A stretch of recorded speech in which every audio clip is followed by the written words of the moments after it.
Assalamualaikum warahmatullahi wabarakatuh.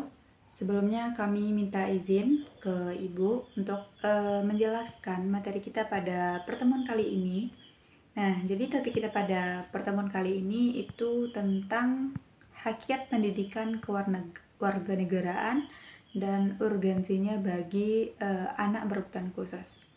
Sebelumnya, perkenalkan saya Putri Gusmita dengan NIM 2100344 dan ada juga rekan saya bernama Cendra Bonita yang akan melanjutkan penjelasan setelah saya nantinya gitu. Poin pertama itu tentang pendidikan kewarganegaraan.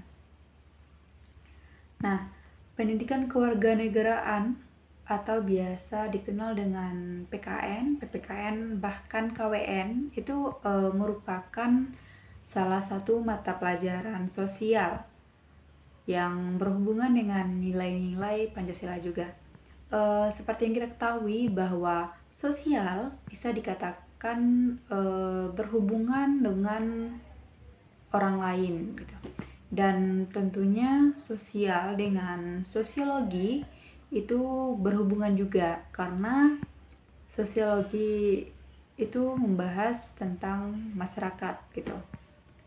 Dan ada juga menurut Aziz Wahab pada tahun 2000 yang mengatakan bahwa PKN ialah media pembelajaran yang di Indonesia kan para siswa secara sadar, cerdas, dan penuh tanggung jawab.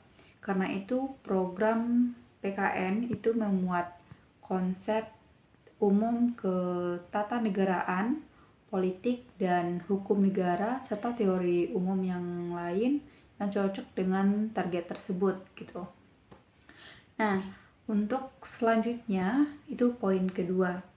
Nah, menurut saya pendidikan kewarganegaraan itu sangat penting dan bermanfaat untuk anak berkebutuhan khusus.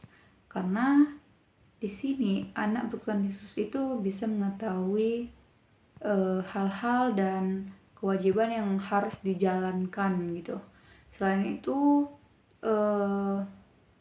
bisa juga mengajarkan kepada anak berkebutuhan khusus itu bagaimana cara berhubungan dengan warga negara atau masyarakat. Misalnya anak autis. Seperti yang kita ketahui bahwa anak autis kan cenderung menyendiri dan sibuk sama dunianya sendiri gitu. Nah, jadi dengan pendidikan kewarganegaraan inilah kita bisa membantu anak berkebutuhan khusus tersebut gitu. Nah, selanjutnya poin ketiga itu tentang tujuan pembelajaran kewarganegaraan.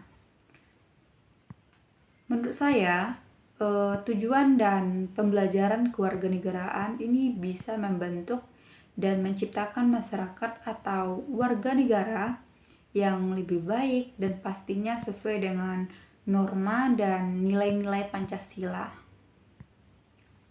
Ada juga pendapat dari Darmadi itu pada tahun 2009 yang menjelaskan bahwa pendidikan kewarganegaraan itu bertujuan untuk menyiapkan, membina, dan mengembangkan pengetahuan serta kemampuan dasar peserta didik yang berkaitan dengan hak, kewajiban, dan juga tanggung jawab sebagai warga negara yang baik yang berlandaskan Pancasila.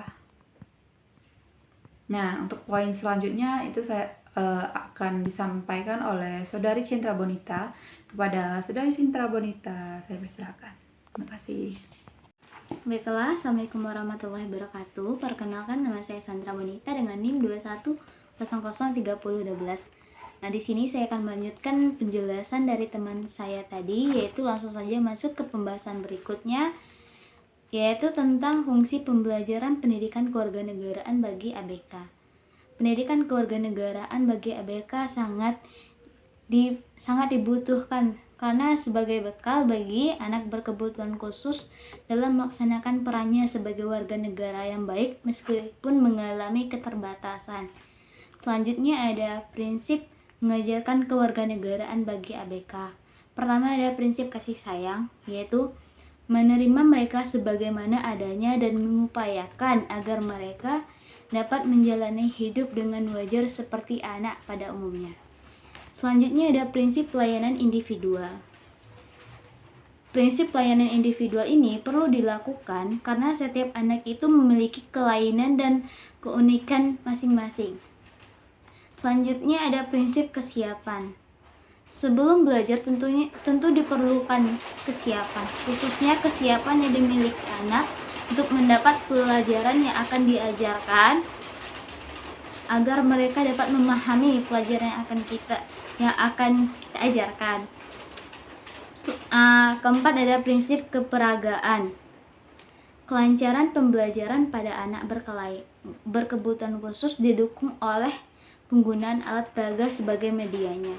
Penggunaan alat peraga dibutuhkan untuk mempermudah pemahaman siswa terhadap materi yang akan diajarkan. Selanjutnya ada prinsip belajar dan bekerja kelompok. Prinsip ini bertujuan untuk agar anak berkebutuhan khusus dapat bergaul dengan teman mereka yang lainnya. Selanjutnya ada prinsip keterampilan dan terakhir ada prinsip penanaman dan penyempurnaan sikap. Baiklah, materi yang selanjutnya ada pendekatan strategi pembelajaran kewarganegaraan. Penyampaian strategi maupun metode seharusnya disesuaikan dengan kemampuan peserta didik, sehingga saat kita menyampaikan materi, anak berkebutuhan khusus dapat menerimanya dengan baik. Salah satu strategi yang dapat kita gunakan yaitu dengan menggunakan metode ceramah. Baiklah, mungkin hanya sekian penyampaian dari saya. Salah dan kurangnya mohon dimaafkan.